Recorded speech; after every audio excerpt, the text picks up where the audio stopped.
అందరికీ నమస్కారం. రేపు శుక్రవారం నాడు మీ ఇంటి గుమ్మం దగ్గర ఈ రెండు కలిపి చల్లితే చాలు, క్షణాల్లో కష్టాలు పోతాయి, లక్షలు కాదు కోట్లు వస్తాయి, లక్ష్మీదేవి అనుగ్రహం కలుగుతుంది, ధన సమస్యలు పోతాయి, అప్పుల బాధలన్నీ కూడా పోతాయి, సులభంగా మీకు కూడా డబ్బు సమస్యలు పోతాయి, వద్దన్న డబ్బు వస్తుంది. ఈ చిన్న పరిహారంతో మీకున్న సమస్యలన్నీ కూడా చాలా సులభంగా పోతాయి. లక్ష్మీదేవి మీ ఇంట్లో తిష్ట వేసుకొని కూర్చుంటుంది. మీకు రావాల్సిన ధనం వస్తుంది కనుక శుక్రవారం రోజున దీనిని ఇంటి గుమ్మం దగ్గర చల్లండి. దీనిని చల్లటం వలన మీ ఇంట్లో ఉండే కష్టాలు, బాధలు, కన్నీళ్ళు అన్నీ కూడా పోతాయి. చాలా అద్భుతమైన ఫలితం వస్తుంది. ఈ పరిహారం చేసుకోవడం వలన మీకు అద్భుతమైన ఫలితాలు వస్తాయి. ఇంట్లో ఎలాంటి సమస్యలు అనేటివి రావు, కష్టాలు అనేటివి రావు, బాధలు అనేటివి లేకుండా మీరు చక్కగా సంతోషంగా ఉండగలుగుతారు. గుమ్మం లక్ష్మీదేవి స్వరూపం కనుక శుక్రవారం రోజు గుమ్మం దగ్గర దీనిని చల్లడం వలన మీకు అష్టైశ్వర్యాలు ప్రాప్తిస్తాయి. ఇంట్లోని చెడంతా కూడా పోతుంది, పట్టిందల్లా బంగారం అవుతుంది. లక్ష్మీదేవి అమ్మవారి అనుగ్రహంతో కావాల్సినంత సంపద వస్తుంది. శుక్రవారం రోజు ఉదయం లేదా సాయంత్రం ఎప్పుడైనా సరే గుమ్మం మీద ఈ రెండు కలిపి చల్లుకోవచ్చు. అలా చల్లుకుంటే మీకు అన్ని శుభాలే జరుగుతాయి. మరి ఇంతకీ శుక్రవారం రోజు గుమ్మం మీద ఈ రెండు కలిపి చల్లాలనే విషయం ఇప్పుడు ఈ వీడియోలో వివరంగా తెలుసుకుందాం. అంతకన్నా ముందు శివుడే వచ్చి ఒక పిల్లవాడితో ఎందుకు ఆడుకున్నాడో తెలిపే పవిత్ర కథను విందాం. పూర్వం మణిభద్రుడు అనే ఒక రాజు ఉండేవాడు. అతడి దగ్గర చింతామణి అనువుగా వింతమణి ఉన్నది. అది కౌస్తుభ శోభతో సూర్యునితో సమానంగా వెలుగు ప్రసాదించబడిన శక్తి కలది. మణిభద్రుడు తనకు ఎంతో సన్నిహితుడైన జీని మహారాజును సందర్శించడానికి ఆ రాజు యొక్క శివభక్తికి మెచ్చి ప్రసన్నుడై ఆ మణిని బహుకరించారు. చంద్రసేనుడు శివభక్తుడు, సకల తత్వాలు ఎరిగినవాడు. శివుడి యందు భక్తి విశ్వాసాలు నమ్మకం ఉంచి ప్రజారంజక పాలన చేయువాడు. ఒకనొకప్పుడు చంద్రసేనుడు ఒక మహాయజ్ఞం చేయదలిసి పొరుగు రాజ్యాల మైత్రి ఆకాంక్షించి అందరినీ తన ఆస్థానంలో సమావేశపరిచినాడు. అతడు చింతామణిని కంఠమున అలంకరించుకొని సూర్యుని వలె మెరుస్తూ సింహాసనం మీద కూర్చున్నాడు. సమావేశానికి వచ్చిన రాజులందరూ కూడా చింతామణి దృష్టి మీద పెట్టి రాజు యొక్క శోభకు అసూయపడ్డారు. సమావేశమైన పిమ్మట ఎలాగైనా సరే చంద్రసేనుని జయించి అమ్మని సాధించాలని కుతంత్ర పన్నారు. ఆయనను ఎన్నో రకాలుగా ప్రలోభ పెట్టారు. కానీ చంద్రసేనుడు అది శివభక్తికి ఇచ్చిన బహుమతి అని వారి ప్రలోభాలను తృణప్రాయంగా త్యాచించాడు. దాంతో ఆ రాజులందరూ తన రాజ్యాలకేగి అందరూ కలిసి కట్టుగా చంద్రసేనుని ఓడిద్దామని నిర్ణయించుకున్నారు. అందరూ వచ్చేనేని బహువిధాలుగా సైనిక శక్తితో నాలుగు వైపులా చుట్టుముట్టారు. వారు దాడి చేసినను కోటలోకి ప్రవేశించలేకపోయారు. ఇది తెలిసిన చంద్రసేనుడు తాను తన సైనిక దళంతో వారితో పోరాడలేనని తలచి ఆ రాజ్యంలో మహాకాళేశ్వరుడుగా ఉన్న శివుడి ఆలయానికి వెళ్ళి శరణుజొచ్చిన ప్రజలను కాపాడమని శివుని సందేశానుగా రాత్రింబగలు అనన్య దీక్షతో ప్రారంభింపజాగాడు. ఉజ్జయిని నగరంలో కానొక గొల్లశ్రీ మరియు ఆమె బిడ్డ 5 సంవత్సరాల పిల్లవాడు శ్రీకరుడున్నాడు. ఆ తల్లి తన కుమారుని తీసుకొని శివమందిరానికి వచ్చింది. శ్రీకరుడు మహారాజు శివుడికి చేస్తున్న పూజల పట్ల ఎంతో అనురక్తుడై తీవ్రమైన భక్తి పారవశం పొంది గమనించసాగాడు. తర్వాత వారు వారి ఇంటికి వెళ్ళారు. శ్రీకరుడు ఇంటి దగ్గర శివ పూజ భావించి ఒకానొక రాయిని తెచ్చి శివలింగం వలె భావించి తాను ఇంటి నుండి పోగు చేసుకున్న గంధము, వస్త్రము, ధూపము, దీపాలు ఆ లింగమునకు సమర్పించినాడు. ఆ పిల్లాడి భక్తి తీవ్రత శివుడిని కట్టిపడేసినది. రాజు వలె పూజ చేద్దామని ఆయనలాగే తాను చేస్తున్నట్టుగా మనసునందు భావించాడు శ్రీకరుడు. మనో నైవేద్యం సైతం అతడి వ్యాకులత చూసి శివుడి చూసి శ్రీకరుడు తన చేతనైనంత ఆటలు ఆడాడు, పాటలు పాడాడు, నృత్యం చేశాడు. వాటన్నిటినీ పరమానందంగా స్వీకరించాడు శివుడు. శ్రీకరుడు నిత్యం మలిసిపోయి ఆ లింగం ముందు కూర్చొని భక్తితో లయించిపోయాడు. అతని తల్లి భోజనానికి పిలవడానికి వచ్చి వాని వింత చేష్టలు పిల్ల చేష్టలుగా భావించి ద్రవ్యములు వృధా చేసినాడని భావించి అవి శుభ్రం చేసి ఆ శివలింగమును పారవేసినది. శివ భక్తితో లయించిన శ్రీకరుడు ధ్యాన నిమగ్ధుడై ఉన్నాడు.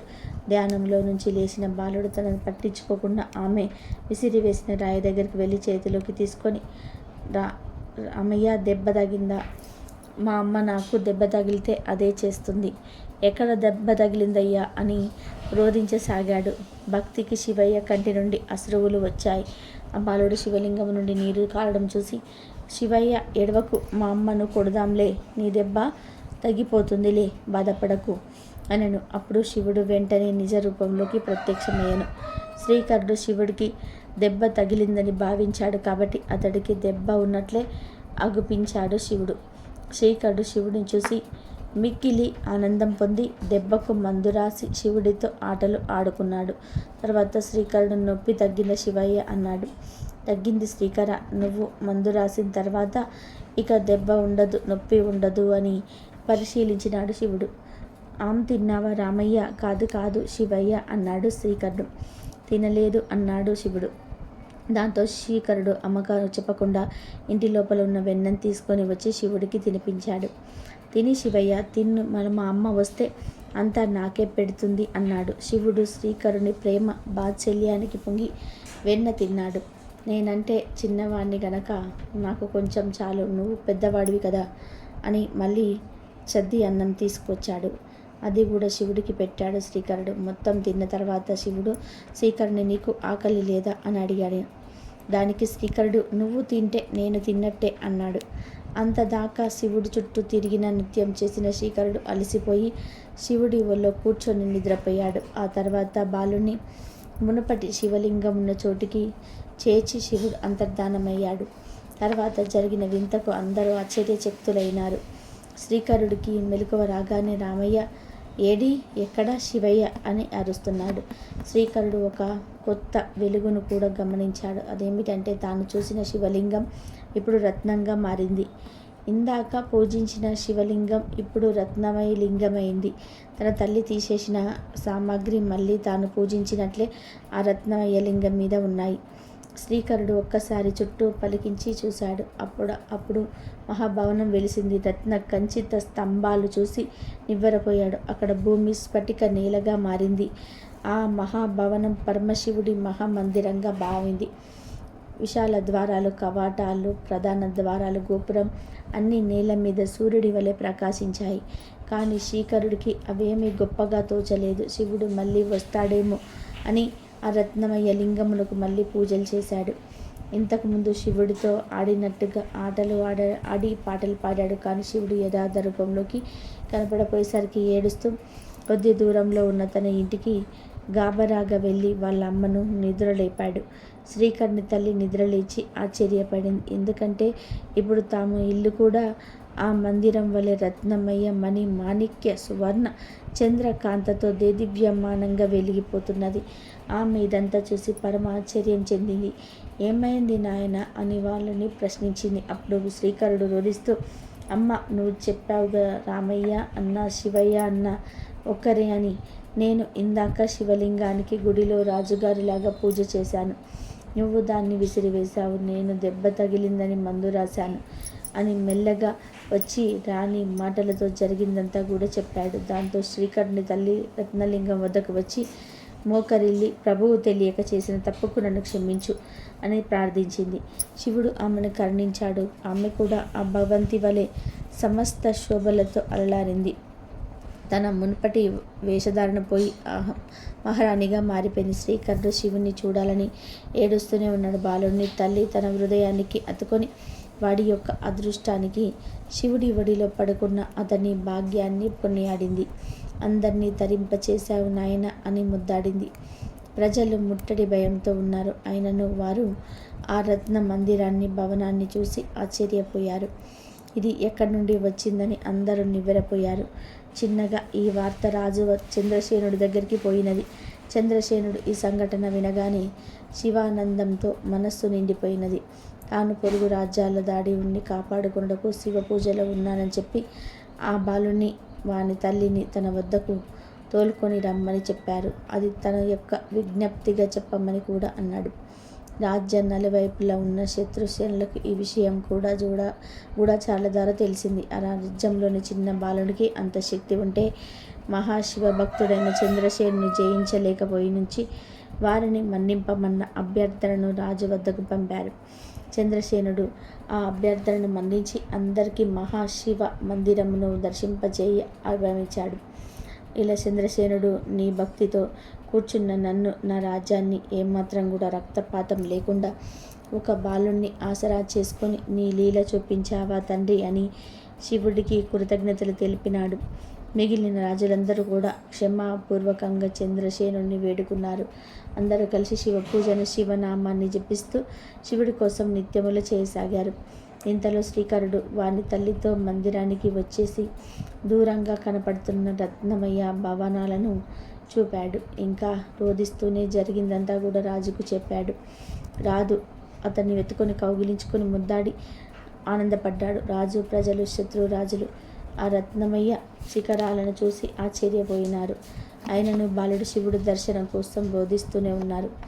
రాముడు ఎవరో, శివుడు ఎవరో తెలియని ఆ బాలుడు శివుణ్ణి రామయ్యగా భావించి, రామయ్య మళ్ళీ రా ఆడుకుందామని రోధించసాగాడు. సరిగ్గా అప్పుడు ఆ మందిరంలో రుద్రాంశ యవగు అమ్మ ప్రత్యక్షమై ఎవరు రామ అని రోధిస్తుంది. ఎక్కడ రామనామం ఉంటుందో అక్కడ ఆనంద బాష్పాలుతులతో నేను కూడా ఉంటాను అని చెప్పాడు. హనుమను చూసిన ప్రజలందరూ ఆయనకు మోకరిల్లినారు. దివ్య దృష్టితో అంతా చూసిన హనుమ ఆ బాలుని ముద్దాడి, రాముడు శివుడు ఒకరే, మానవులే కాదు దేవతలు, అన్ని జీవరాశుల్లో సైతం శంకరుని భక్తితో ఉండడం మన అదృష్టం, అది మన కర్తవ్యంగా భావించాలి అన్నాడు. సాష్టాంగపడిన చంద్రసేనుడే కాక అందరినీ హనుమ ఆశీర్వదించాడు. హనుమ రత్నలింగం ముందు భక్తిగా ప్రణామాలు చేసి ప్రభువైన శ్రీరాముడు సైతం శివలింగమును పూజించేవారు. ఏ ఊరు, ఏ పేరు, ఏ కులమైన రాముడు, శివుడు, నారాయణుడు కాబోవు, అవతారమైన కృష్ణుడు అంతా ఒకటే అని శ్లాఘించాడు. తమ ఆలయంలో ప్రసన్నుడైన హనుమ భక్తి తత్వంతో శివుడి మహిమ, శివ ఉపచారాలు విశదీకరించి రాజును వాళ్ళని తన ముందు కూర్చోబెట్టుకొని శ్రీకర భక్తి మాత్రమే భగవంతుడిని చేరుతుంది. అయితే మంత్రం తను లేకుండా ఆర్తితో పిలిచారు కాబట్టి నీ శివయ్య నీ కోసం వచ్చారని నువ్వు అనుకున్న రామయ్య కృష్ణుడిగా నీ వంశంలో 8వ తరంలో పుట్టనున్నాడని, నారాయణుడు నీ గొల్ల జాతిలో గొల్లవాడిగా కీర్తింపబడుతున్నాడని, నువ్వు శివుడికి పెట్టిన వెన్న చల్దీలతో కృష్ణ లీల చేస్తాడని మాట ఇచ్చాడు. అంతేకాక శ్రీకరుడికి భోగభాగ్యాలను, మోక్ష వరాన్ని ఇచ్చి అందరినీ ఆశీర్వదించి అంతర్ధానమయ్యాడు. కాబట్టి హనుమ, శివుడు, రాముడు అంతా ఒకటే. మీరు కూడా శ్రీకరుని వల్లే, చంద్రసేనుడి వల్లే దేవుడిపై నమ్మకముంచి నిశ్చలంగా ఉండండి. అన్నీ ఆ దేవుడే చూసుకుంటాడు. ఇక వీడియోలోకి వస్తే, శుక్రవారం అనేది లక్ష్మీదేవికి ఎంతో ఇష్టమైన రోజు. ధనానికి సంబంధించిన ఎటువంటి పరిహారాలనైనా సరే శుక్రవారం రోజు చేసుకుంటే 100% ఫలితాలు మాత్రం వస్తాయి. ముఖ్యంగా ఎవరైతే ధన సంబంధమైన సమస్యలతో బాధపడుతూ ఉంటారో వారు శుక్రవారం రోజు చక్కగా ఉదయాన్నే లేచి గుమ్మానికి పసుపు రాసి కుంకుమ బొట్లు పెట్టండి. ఆ తర్వాత ఒక గ్లాసులో మంచినీళ్ళు తీసుకోండి. అంటే మీరు తాగడానికి ఏ వాటర్ని అయితే వాడతారో ఆ వాటర్ని ఒక 5 స్పూన్ల వాటర్ తీసుకుంటే సరిపోతుంది. అలా వాటర్ తీసుకొని ఆ వాటర్లో ఒక 1/2 స్పూన్ గల్లుప్పు కలపండి. అలాగే చిటికెడు కుంకుమను కూడా ఆ నీటిలో వేసి బాగా మిక్స్ చేయండి.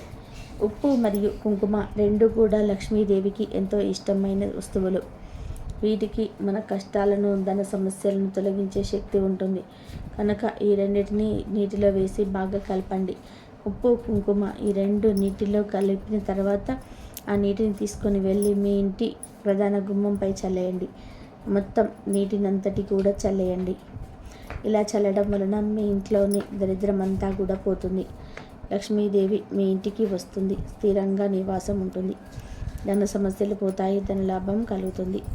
ఈ పరిహారాన్ని ఉదయం చేసుకోవచ్చు లేదా సాయంత్రం 6 నుండి 7 మధ్యలో అయినా సరే చేసుకోవచ్చు. ఎప్పుడు చేసినా 100% ఫలితాలు మాత్రం వస్తాయి. కాబట్టి మీరు కూడా శుక్రవారం రోజు గుమ్మం దగ్గర ఈ 2 కలిపి చల్లండి. లక్ష్మీదేవి అనుగ్రహంతో సకల ఐశ్వర్యాలను పొంది సంతోషంగా జీవించండి. ఇదండి ఈరోజు వీడియో. నా వీడియో కనుక మీకు నచ్చినట్లయితే ప్లీజ్ లైక్ చేయండి, షేర్ చేయండి, సబ్స్క్రైబ్ చేయండి. మరొక మంచి వీడియోతో మళ్ళీ కలుద్దాం. కాబట్టి రేపు శుక్రవారం రోజు గ్లాసు నీళ్ళలో ఉప్పు, కొంచెం కుంకుమ వేసి గడప ముందు చల్లండి. మీకు ఆ అమ్మవారి అనుగ్రహం ఎప్పుడూ ఉంటుంది.